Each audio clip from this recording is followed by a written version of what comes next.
This is Proxy Countdown. Welcome to the big show for the week of May 25th, 2026, alongside my tag team partner, Matt Moscardi. I'm Damion Rallis. On today's countdown, BP ousts a bully.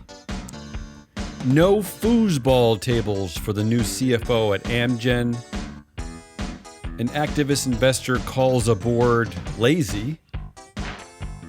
Welltower investors decide that they hate named executive officers $1.5 billion in equity awards. And on the big vote, Matt talks Walmart, sort of, right? Kind of. Yeah, sort of. Yeah. All right, let's look at the filings since May 14th. The headlines: BP ousts chair Albert Manifold over serious governance oversight concerns. Ian Taylor is the interim chair. Albert Manifold is already fighting back to accusations that he's a bully, saying that those are lies. This is where we're at with BP. This is the fourth big name to have gone down in the last 3 years. Chair Helge Lund recently was, in fact, he replaced him in October. But this is what's going on at BP.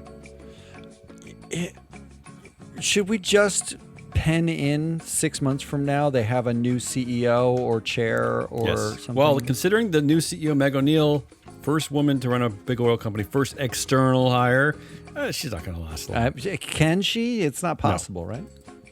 TYSON Foods lead independent director Jeffrey Schomburger, who's been there for 10 years, which basically makes him not Yeah, you got to air quotes the independent part. Yeah, he's going to become CEO. Oh, replacing Donnie King. That's easy. That's easy. Right? Just move right over. Yeah. Donnie King will stay on the board like they always do. They're just trading. And this is the new trend in governance: is directors and lead and independent directors just going right into the C-suite, belying their supposed independence after all. And then finally, on our top stories, Clorox CEO Linda Rendell to step down for health reasons. So S&P 500 losing another woman at the top. I was looking at the NEOs and the board. They're about half women for each. Clorox, do the right thing. She's stepping down for health reasons. Replace her with a woman. Does anyone ever replace anyone with a woman? Does that ever happen? Not anymore. 2026? No. Come on, Clorox. Here, let's look at some of the stupid money stories. Bear with me on this one. I'm going to read all of it because I just think it's ridiculous, and I have to. So, there's a new CFO at Amgen named Thomas Dittrich. First of all, CFO getting $19 million golden hello, including $5 million in cash. Just to sign up. Wow. He's also getting standard relocation benefits, which means the company will pay for immigration, pre-assignment home finding trip for him and his family. Wait, they spell this out? Yeah, I'm telling you everything they spell out because I really went into this filing. And then the final travel to the host location because he's moving. The shipment of household goods and personal effects, including the professional survey, packing, surface shipping, delivery, insurance, uncrating, unpacking, in-transit storage, and reasonable import duties on used household goods and personal effects, but will not cover. This is the one thing they're not covering, and I love this. I love how specific they are. They're not going to pay for him to send food and perishable items, alcohol, pianos, major electrical and gas appliances, plants, weapons, heavy or bulky hobby equipment, such as billiards tables and exercise equipment, jewelry, furs, precious stones, legal documents, securities, money, artwork, non-household pets or livestock, planes, boats, motorcycles, and snowmobiles. But they will pay for the shipment of household pets. They will pay for temporary living on arrival in the host location, right? And including the 7 days in the home country prior to his departure, and then the 30 days after he lands in the new place. They're going to give him a per diem for this. They're going to give him a car rental for 30 days. They're going to pay for home finding, right, to help him find a new home. And on top of that, they're going to give him a relocation allowance of $318,000. And this is yet another funny part of this, to assist with the cost of any miscellaneous items not otherwise covered within the relocation assistance provided that I already read. As an example, this is their example. This is what the $318,000 is for. Voltage adapters, electrical appliances, movement of goods not covered within the policy, voltage adapters. That's one of the things. $318,000. What if he uses it to move a piano? What's happening? What's happening? What's going on? Why? What is going on in the corporate world? What's happening? Is there an investor somewhere who could say, you got $5 million in cash to join this company? End of story. Can you use some of the $5 million to move to join the company? Get your ass over here. It's really bizarre. One of the more shocking filings I've seen. Look, I have to agree with Amgen. No one should have to move a billiard table. They're very heavy. Table. That's really heavy. Altria Group. Salvatore Mancuso is the new CEO. Former CEO William Gifford Jr. will become a board consultant. Now listen to this. He's getting a golden parachute of $21 million, but he's also getting $250,000 a month until the end of the year. What are we doing here? Well, look, it's in 2026. Yeah.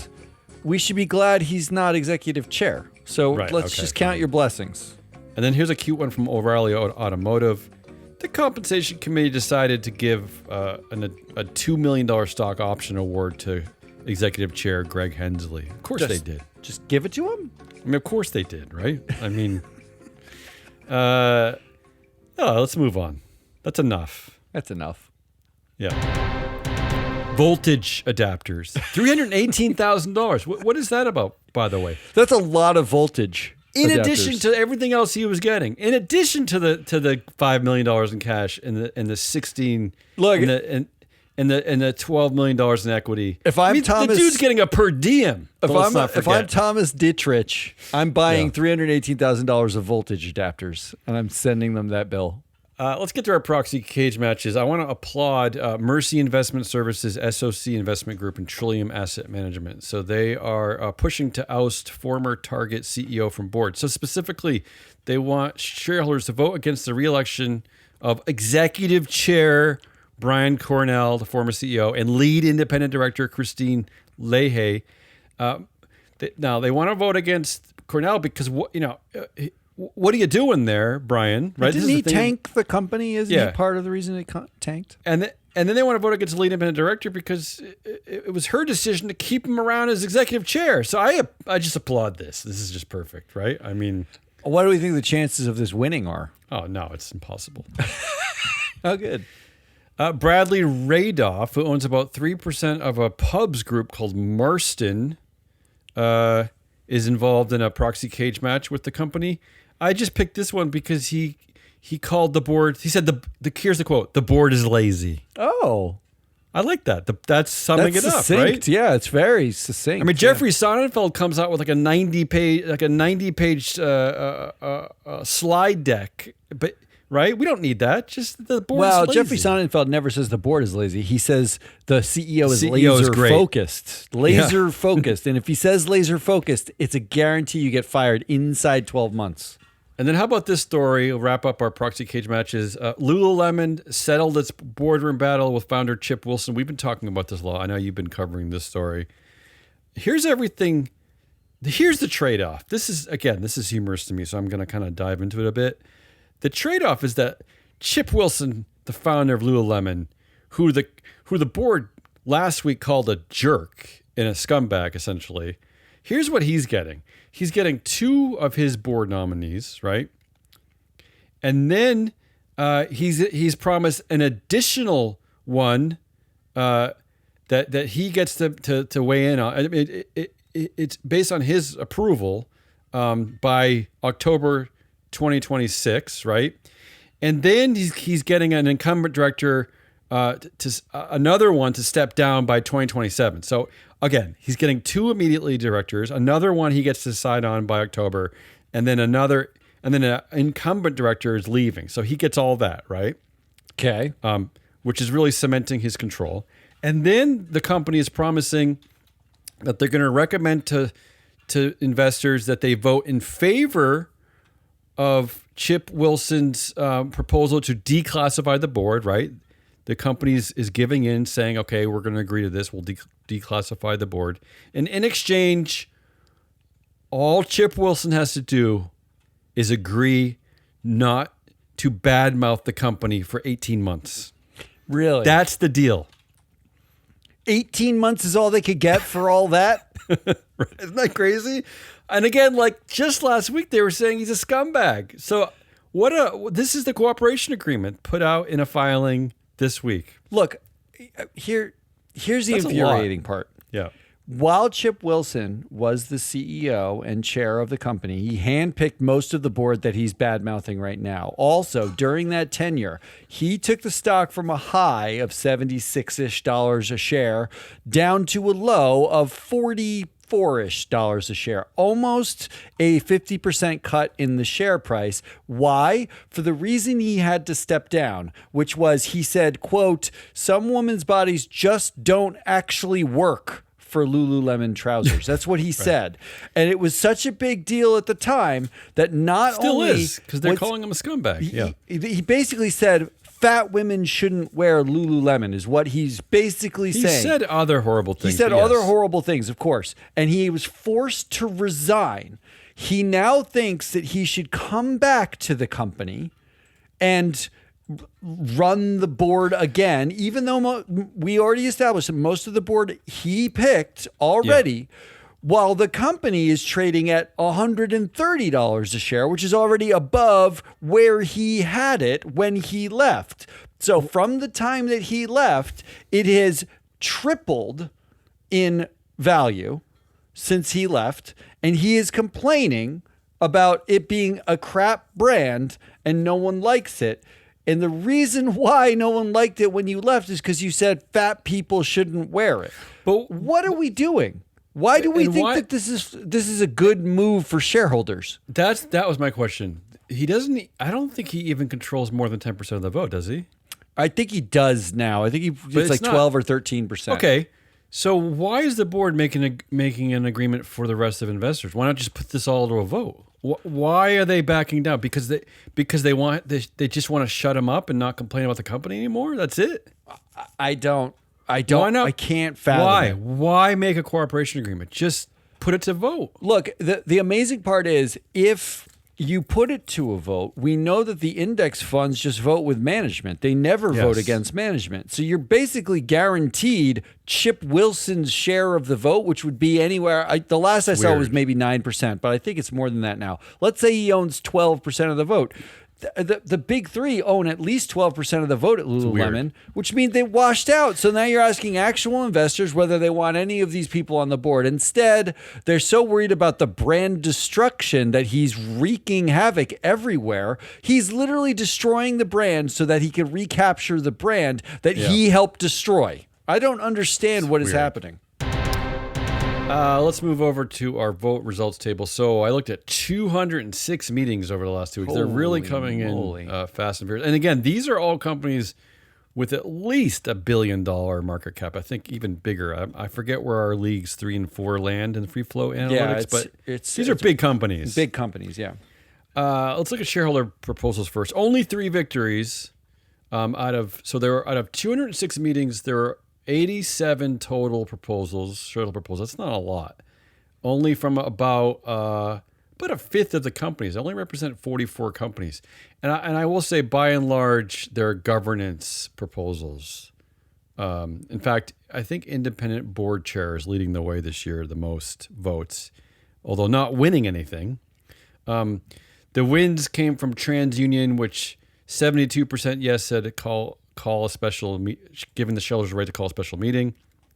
98% of voters at ON Semiconductor said yes to a simple majority voting proposal, and then 52% said yes at Verisk Analytics to have shareholders act by written consent. Verisk Analytics was this crazy one because in their 8K filing that announced the victory for this shareholder proposal, they were the only company. They didn't even name what the proposal was. They just said it got 52% yes. They were so pissed, I guess, which is weird. You don't see that. They were. I guess they're bummed. The management at Verisk Analytics. I guess so. The most was at Home Depot. 7. They had 7 proposals. Again, what's surprising this year to me is which companies are just saying, who cares? Let them all vote, and which ones are not. Again. Independent board chair got the most, although no victories. The highest was 43% support. The lowest was 12% support. Notably, JP Morgan, where King Jamie Dimon is CEO and chair, 35% want him. They want to separate the roles of CEO and chair. That's a significant amount. 35% of investors don't want Jamie Dimon to be chair. Some other notable ones, John Chevedden had a vote up at Reliance requiring directors to depart the board within 9 months of failing to receive a majority vote. Only 16% said yes to that. Yeah, I don't understand why you would how that's controversial. And then this is a really weird one. NextEra Energy, they had 2 proposals up. They refused to tell you the proponents of these proposals. They said the names of co-filing proponents, if any, and address and stock ownership of the proponent will be furnished upon receipt by the corporate secretary of an oral or written request for that information. What the hell's going on there? I don't know what's going on there, but that's actually... Dummies. No, I'm kind of fascinated by it. Yeah. Because it would force investors to actually vote on the merits rather than vote as we know they do, which is on the proponents, right? But you'd still probably get the same exact vote outcomes. But I do think it's fascinating and it's also lame. I don't know. It's both. Not exactly disclosure. No. I don't know what the rules are there, actually. Pay. Boy, I thought there was going to be a revolution in pay this year. Out of the 200 meetings I looked at, maybe about 10 were over 30%. But there were a couple wins. At Welltower, 81% said no. And this is an easy one. No one likes that, yeah. This is what should have happened at Tesla. That's because... Didn't he do a Tesla-like package? The NEOs wanted a combined $1.5 billion in equity, including $800 million for the CEO, Shank Mitra. So shareholders didn't like that one. Thermo Fisher Scientific, 68% said no. That's incredible. Of course, the average support for director at Thermo Fisher was 95% yes. Yeah, the people who set the pay aren't the ones who are culpable for the pay. You should lose your job if that's your voting recommendation. I mean, honestly, that doesn't add up to me. The other big ones, which I thought was notable, Citigroup, 40% no on pay. BlackRock, 35% no on pay. I don't know. I find that to be highly significant. You don't agree. I mean, I think that you're getting both sides of the aisle that don't like BlackRock right now. And Citi, I'm not sure what the 40% is, except that they don't like Jane Fraser. But from everything I'm seeing is that Jane Fraser's done a great job at Citigroup. Yeah, but she's also the only woman leading a major U.S. bank of any kind. And it's not a meme stock, so it's probably not like up in Tesla category, right? It's just probably... I remember when Yeah. they announced her retention bonus, people got angrier at Jane Fraser than they did about retention bonuses for dozens of other executives and CEOs who didn't earn them at all. So there may be some other things happening there. But BlackRock is less surprising because they've managed to piss off basically everyone. And then finally, the other area which has been just so sorely disappointing this year is the votes against directors. I honestly have really nothing to report. I mean, the biggest one I found was at Trimble. There were 3 directors who had 30% against. I think it was a nomination committee, but really it's like nothing. I think it's getting worse. I think it's getting worse. I really don't understand. This is the vote that you have, right? Like they've taken away most shareholder proposals or the ability to, submit them. They've taken away your ability to sue, but through some redomestication. They've even we've voted for directors to no longer be liable, like the exculpation rules. This is the vote you have left. You have the vote for directors left. I mean, the pay votes aren't even binding. They're all advisory. And even a lot of the director votes are advisory, but at least they have mandatory resignation, turn in your resignation rules at most of these companies. I don't understand what investors are doing if they're not looking at the directors at this point. Even at Welltower, which is maybe maybe the highest vote I can remember ever against Say on Pay. Again, this is a big company. This is not a small cap. 81% said no. The compensation committee averaged 25% no against them. Yeah, I don't understand. The compensation committee that decided to hand out equity worth $1.5 billion, and shareholders. You'd think they'd just say no to all of them, right? I mean, you guys are crazy. You guys are nuts. Yeah, vote out. Yeah. All right, that's all I got. Before I hand off to Matt, looking ahead at meetings coming up next week. The big one really is, and appropriately so, that you're covering it today, is Walmart. Walmart, basically like $1 trillion market cap at this point, is holding a meeting Thursday, June 4th. I will say, I want to point out a few things here. First of all, how disappointing is it that 2026 Walmart, which basically created its own city down there in Arkansas, right? Like their shareholder meeting is virtual. Oh. Isn't Bentonville basically Walmart? They didn't have space in one of their stores to host everybody. They can't get people together. They could hold it in a Walmart. Yeah, exactly. And then, I got to point this out too. The folksy Walmart, their CEO pay ratio is an astronomical 958 to 1, which is still just less absurd. than Brian Nichol at Starbucks. Okay, great. Just absurdly high. Really, just borderline criminally high. At least I think the Pope would agree with me. But I was looking at the fine print here. It's so high, and yet they excluded over 100,000 employees in figuring out this calculation, mostly from India and South Africa.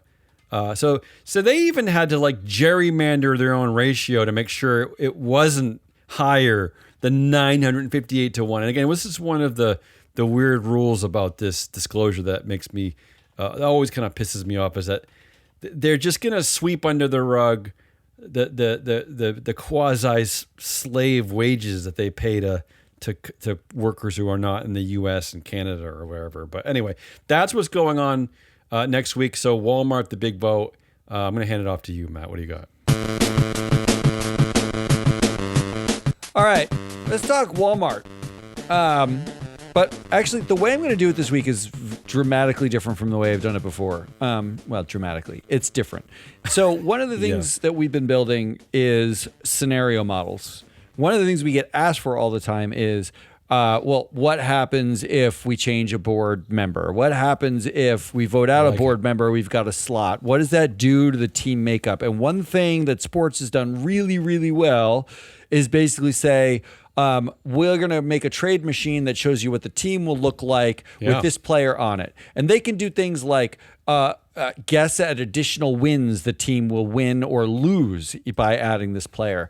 They'll show you additional wins per dollar spent on your salary cap. They actually have the advanced analytics engines are fabulous. So what we've been trying to do is build exactly the same kinds of things in our database. So using our data. So using Walmart as an example for this week, because the vote is coming up. I know it's dual class. I know, the Waltons and, Greg Penner, who's the son-in-law, and the board is captured.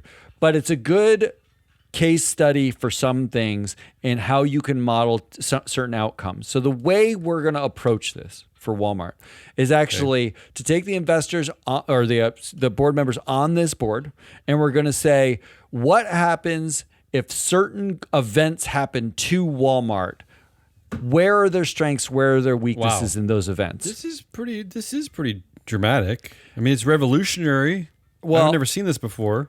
So in order to do it, the process I had to go through was actually, I had to synthesize findings from probably 24 governance-related papers, academic papers, academic journals, papers, whatever, publications that basically show here is where the board is most effective. Here are what makes a good board in certain situations, like a cybersecurity attack and board effectiveness paper, or like some event hits the company. Most of it is linked to financial outcomes. Most of it is going to be like, how earnings are affected by board composition, or how team attributes affect some sort of return on investment or something like that. Well, I will say this is timely. I just looked at an article this morning. By far, the greatest concern for CEOs moving forward, greatest risk is a cybersecurity attack. So there you go. So exactly, we're talking about events that are hitting companies.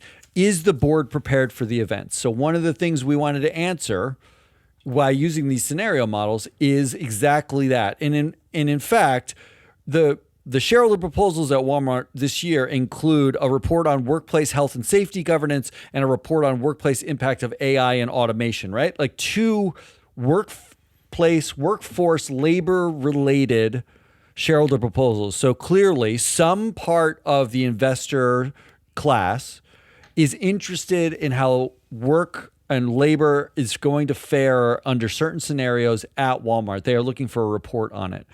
So one of the things that I wanted to build into these scenario models is this: you have a current board. It includes Brian Niccol, John Furner, the new CEO. I always forget that. Brian Niccol from Starbucks. On this board. Right. Carl McMillan is still on the board. Doug Carl McMillan. Carl's his real name, actually. I didn't know that. It has Marissa Mayer, who's also on the Starbucks board with Brian Niccol on this board. It has a Walton It's family got member, Stuart right? Walton. It's got Greg Penner, who are both basically Waltons, or part of the Walton family. It's got all these people on the board. Yeah. The first thing I need to do, we have probably roughly 50 to 60 attributes per director for every single board on Earth, right? That includes how they perform across a number of factors, like how they perform on CEO pay, or paying their employees, or earnings, or TSR. This includes things like their schooling, their knowledge, their resumes. This includes factors like how much stock they own in the company, or where they came from, how connected they are. A number of factors. So we can immediately start separating a board's strengths and weaknesses. So if I'm looking at Walmart, just as a top line, right? We know that you already mentioned this, their dealings at the company with employees is pretty abysmal, right? Like, they don't pay them much at all. They never have. They've always had it's one of the largest, if not the largest workforce in the United States at any given time. And at least 1 million, yeah. And their interactions with the employees have been well documented. Maybe not Amazon level pee in a bottle, horrible, but generally not great. They are known for being the workforce that needs like government social welfare programs the most, right? They can't just rely on the pay. They can't rely on the pay. That's correct. Yeah.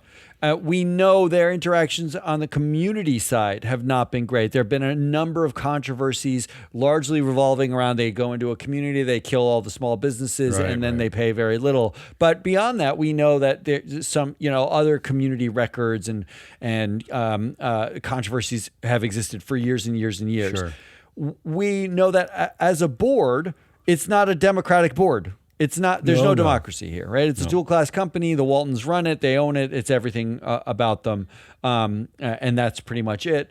We know that they otherwise have a diverse cohort. They're happy to have women or people of color on the board, in large part because there's no threat to the democracy by having them. But it's pretty typical, though, with a company of its size, right? In the S&P 500? Right. It's not atypical, right? So we have all these factors. So here's what I did. I have generated roughly 200 different scenarios. The scenarios include a failed CEO succession, audit reporting failure, a CEO misconduct, some sort of allegation, a major stuff that we've covered this week at other companies, really. Exactly. Customer harm, like a recall. Some of that will or won't apply necessarily directly to Walmart, but marketing or deception lawsuit, anti-competitive practices, activists. Cybersecurity is in there. Basically, the environmental crisis is in there. Incredible. There are all sorts of issues that are in there. So if I just take cybersecurity as a starting point for us to look at, right? Good starting point. I can run a scenario. I wish people could see this because this is absolutely incredible. So right now I'm showing, Damion the screen, but I don't say that lightly. But eventually this will all be available publicly. What we've managed to do is create a basic scoring system. And the scoring system we generated is based on the strength, the strength of the correlation across all the academic papers. So I didn't make up scores. I didn't say, well, that's worth a 50 and that's worth a 7. And this is 3 unicorns and that's a thumbs up. I said, well, show me the correlations of certain board attributes and outcomes. How many times across all of these papers do these board attributes show up as positives? How many times are they negatives? Basically, it's an exercise in cataloging what the academic space has shown correlates to positive and negative outcomes on boards. When you do that, and then assigning a weight to that, effectively, it's like a score for that, which is the academics largely agree, or where there's divergence, it's no score. Where they agree it's a negative, we say it's a negative, right? Okay. When I hit run on the scenario model for a major cybersecurity incident, what you can see is how each director individually contributes to a positive outcome or a negative outcome. So in the case of a cybersecurity breach, we know Marissa Mayer is on this board. She has knowledge of tech. We know that. Yeah, came from Google, went to Yahoo, right? She was an engineer. She has knowledge background. I can actually look through and say, show me step by step where a Marissa Mayer on the board of Walmart is getting her positive points from. And we know she has an advanced degree. She actually graduated. She actually graduated from something. We know she is a tech expert. She has knowledge in computers and electronics, according to the Free Float database.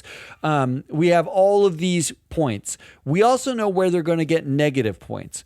In a cybersecurity incident, the audit committee actually becomes incredibly important. Audit typically takes the role across the academic research of a cybersecurity incident happens.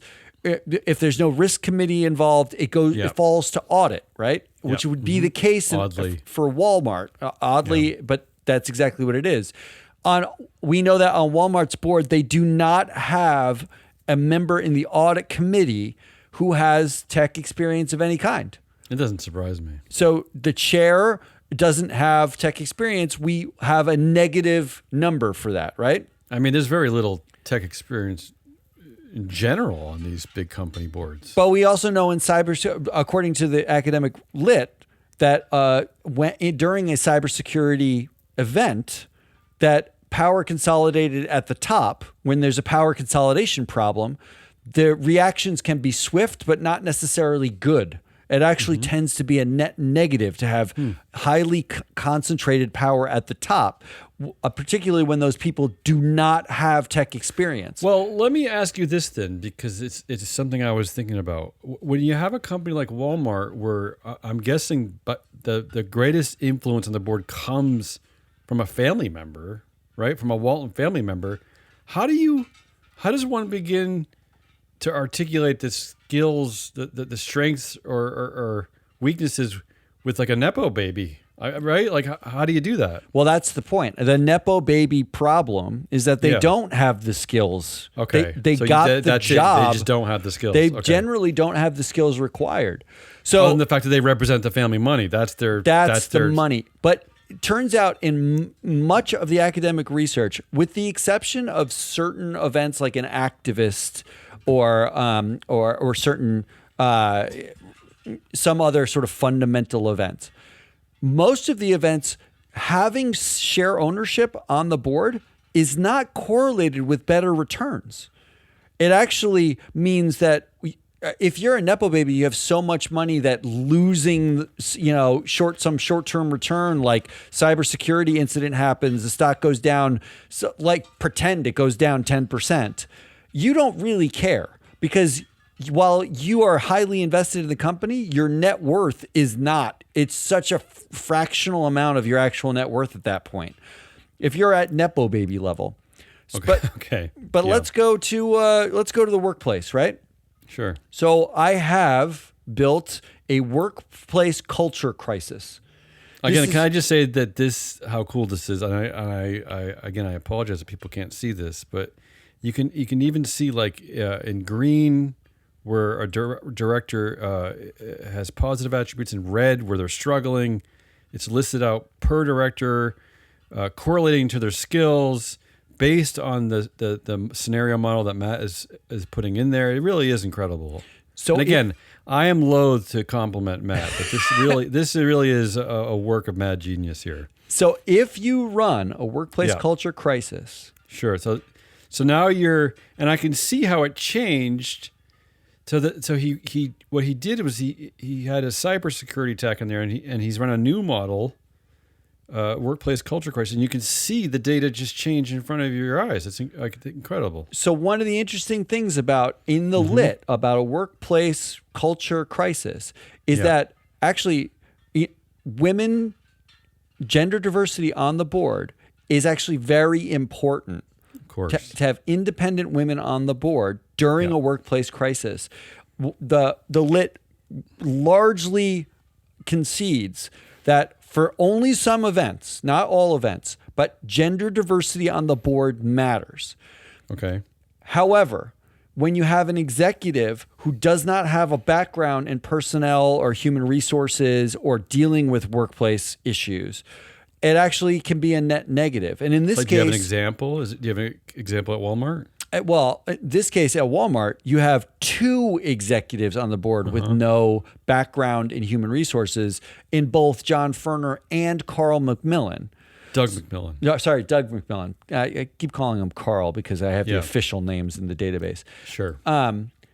But so we know that under this scenario, the thing that will save them is if the Nepo baby Stuart Walton and Greg Penner listen to the women that they've put on this board, and the independent women in particular on this board, Sarah Fryer, Carla Harris, Marissa Mayer. If they listen to those independent women, then they could possibly get through some sort of workplace culture crisis. That's what the scenario model suggests. Interesting. Now, this is based on academic lit. It's not based on individual experiences at Walmart.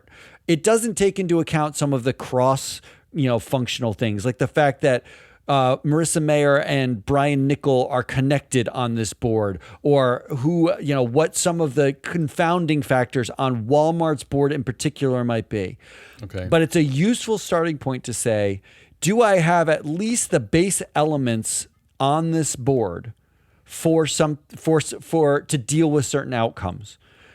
And now the outcomes we can spell out in 100 different ways. An environmental issue. Is there someone who has experience with environmental issues or settlement analysis? Is there? According to the model, having Carla Harris on the board, she's a law expert. And if there's an environmental crisis that involves sort of a legal component, she's a good person to have. Great. But that's the background for this. This awesome. is not giving you anything to do at Walmart in the way that we've done, in the past. It's fine. But it's giving us a starting point to start to, we'll start addressing this in future shows. Yeah. How can we stress test these companies so you know how to vote? I'll give you something to do. The CEO pay ratio is 958-1. Vote no on pay. There's something to do. There's a simple one. Yeah. Yeah. Is that it? You got anything else? That's all Good. I got. Quick and efficient. I got to tell you, again, this scenario modeling is incredible. People need to get their hands on this. That's all I'm going to say. That's the Proxy Countdown for the week of May 25th, 2026. Join us next week when we jump back into the alternative democracy pool. Forever on the lookout for shareholder shenanigans, dopey directors, scandalous CEO pay ratios like we just mentioned, and wayward band-aids. Yeah.